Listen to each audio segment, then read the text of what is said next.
Hello everybody and welcome to my Apex Legends Season 5 Fortune's Favour Impressions, Gameplay and Video Review. It's been about 5 days since Season 5 dropped and I'm going to be going through some of my initial thoughts and impressions on what I liked as well as what I didn't like about the new update. At the time of recording this video, I've only played about 4 hours on the new update, so this is very much subject to change and it's obviously very early days, but I just wanted to share my very initial gameplay experiences with you guys. I'll be breaking my review into 3 different sections. One of those will be the map changes, another one of those will be the legend changes, and then finally some of the weapon changes. I can go into more detail into the questing and some of the battle pass changes as well in another video, so make sure to like and subscribe for more Apex content.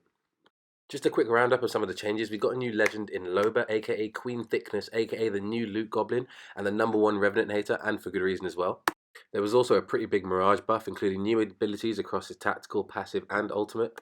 And the final change that stuck out to me was the massive Pathfinder nerf on his tactical ability, so RIP to the Robo Boy. We got a new map update to King's Canyon as well, where it's now at like this dusk setting, which is really kind of nice. I think it looks quite nice. As well as some major changes, including the loss of Skulltown, the loss of Thunderdome, the addition of the rig, salvage, and the capacitor. If you guys want the full patch notes, then yeah, I'll drop those in the video description, but for now, let's just jump into it. Starting with some of the key map changes, I'd like to say I do like the switch up on the map. There's a lot less of a focus on Skulltown. I felt that was definitely a necessary change to modify how people drop in and rotate on the map. It just adds a completely new, fresh kind of rotation-esque philosophy. Whereas instead of people just going through market, cascades, and sometimes bunker, now it's just completely different. And I think that is always going to impact the game in a positive way. Now, when I first dropped into the map for the first time, it was very aggressive, and it felt like there was a lot of third partying. I just kind of chalked that up to because it's early days and people still haven't figured out the best rotations. Now there's just a lot of battles in really, really strange places. Although, to be honest, I think some of my favourite changes to the map are the changes to the labs, the rig, and the capacitor. And that's just because it gets people to go to the swamps more. And I think that the swamps is massively, massively underrated. Like, there's always so much loot there, but no one ever wants to go there because no one else ever goes there. And now we can just show the swamps a little bit of love. So hold tight, the swampy boys.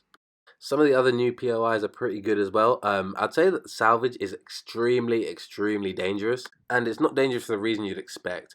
I think the reason it's dangerous is because you can just easily fall off the bloody map. Like, that happened to me twice in the same game, in this gameplay right here.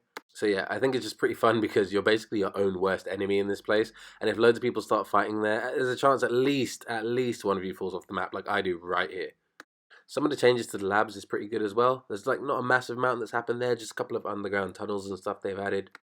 But all in all, yeah, I would say the map changes are pretty good. I think they do add a lot of variety to the gameplay, a lot of variety to some of the rotations, and I think it just looks pretty nice as well. I think the one thing that I really didn't like about the new map update is that the west/northwest region of the map is still pretty derelict. Like, I don't think I saw anybody at all land at airbase or run off.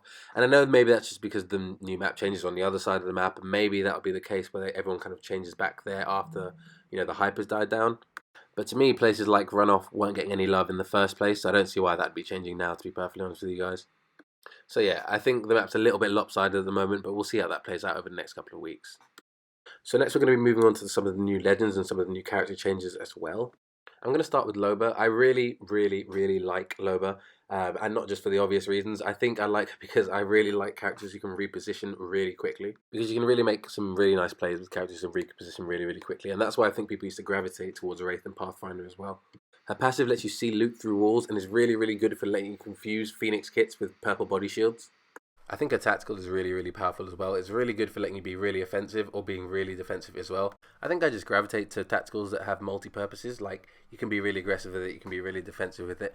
There's a situation where a caustic followed me into a room, started gassing me out and all that kind of stuff, and I just lobbed her ring out the window, vanished. She had no idea what happened, and I just thought it was a really cool escape. I think her ultimate is pretty top tier as well. There are situations like, you've just died, you don't know what to do, you haven't got any loot. You can just find a recent battle, and just plop it outside there and like loot from afar. I think it's really, really cool. It helps your team out as well. It has multiple benefits. So yeah. Other than Loba, there were some changes as well. I think the Mirage buff was actually insane. Now it just means there's so many more situations where you can actually bamboozle people, like they don't know which decoy to shoot at. His decoys now last 60 seconds as opposed to 15, and they mimic every move when you control them, so it's so much better at confusing people. And although I think his ultimate is pretty good, I kind of think it's just kind of an extended play on his tactical ability. Not a massive change, to be perfectly honest. And I just think I'm going to miss sneaking past people while cloaked. I thought that was really, really fun. But it's fine. I do think the buff was overall a massively positive thing for him. But his passives now, Jesus Christ, his passives. The invisible heals is just top tier. I think that's one of the best passives in the entire game. Like, it allows so many aggressive revives, and it's absolutely fantastic. If you've got a gold backpack, forget Lifeline, just give it to Mirage, because he's going to be your medic for basically the rest of the season. All in all, I just had an absolutely great time playing as Mirage. I've never really mained him before. There was a short period in like Season 1, I think, where I mained him for a bit, where people used to actually get confused by the bamboozles. But now the potential there just seems absolutely massive. So yeah, hold tight Respawn for doing that. Like I said, there were a few other changes that happened to some of the legends. Pathfinder got a huge nerf to his grappling gun, so it kind of defeats the point of using him, in my opinion. Like, I don't think they had the wrong idea with this update. I just think that they kind of took it a little bit overboard. I think maybe 20 seconds would have been fine, but 35 seconds is way too long, in my opinion. And I just don't see him getting the usage that he deserves, to be perfectly honest. I think it's just gone way, way, way overboard on that. But to be perfectly honest, I kind of see them reverting some of those changes in the future, so there's no real need to be worried, in my opinion. But yeah, as for some of the other changes, I know Octane had a couple of changes. He had a reduction to his ultimate time, and Bloodhound had a couple of minor changes there as well. Not massive amounts really to report there. I think they're going to be changes that kind of come in probably later throughout the season. Now, while I've generally praised a lot of the Season 5 updates, I think weapons is really where Apex has kind of been falling flat recently. I spend quite a lot of time on the Apex Reddit just to kind of, get some feedback from the developers, see what the community kind of feels about some of the changes.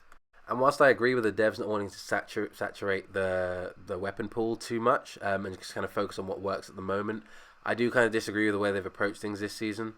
I think going a whole season without adding a new weapon is a bit of a mistake. I think Apex has kind of lagged behind other games in that regard.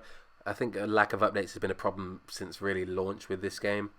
And it's a shame to see that this wasn't really addressed here. I personally think we need weapons to keep the game fresh. So I was a little bit frustrated we didn't get any new weapons here. I thought an energy SMG would have been quite nice.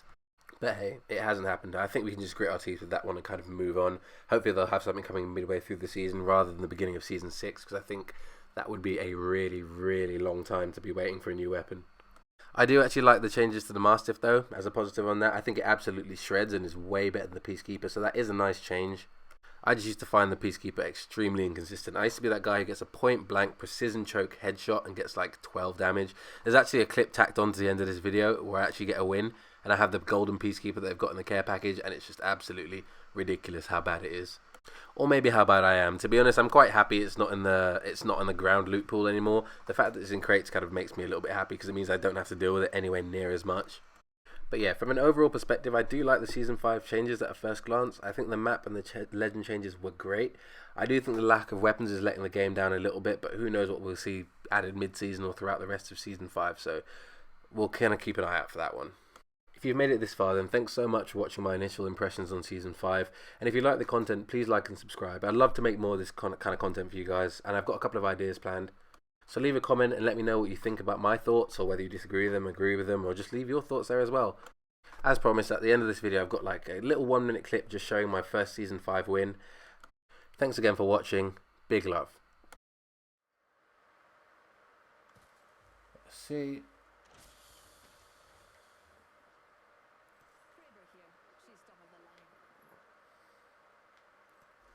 In here.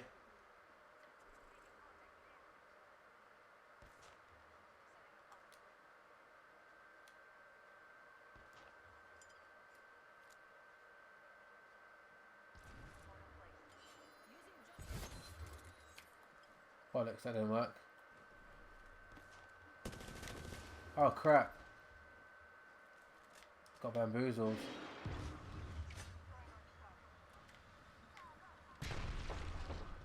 Where's Broski?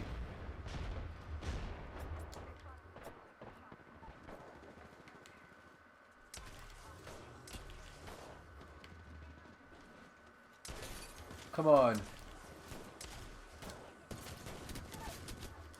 Oh my lord.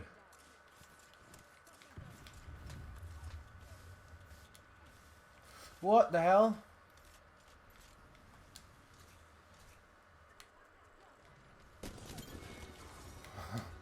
Nice. Nice, nice, nice. W, guys, W. I don't know what happened there. I saw him and then he just like, I lagged around the corner. That's a good dub. That's a good dub. First W with Loba. Nice, nice, good stuff.